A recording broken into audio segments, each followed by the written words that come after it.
Today we are going to talk about router's identity.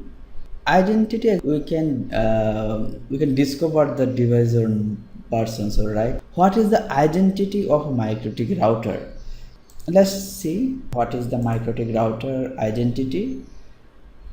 If we go to the system, then there is an identity option. Then you can see actually this is the identity of this MikroTik router, right? And you can also see from here, right? Now if you are working in organizations, or if you want to set the identity name of your name, then just you can put your name here. Just I am giving here my name, then just apply to OK. Then you can see the router's identity changed, right? Thank you.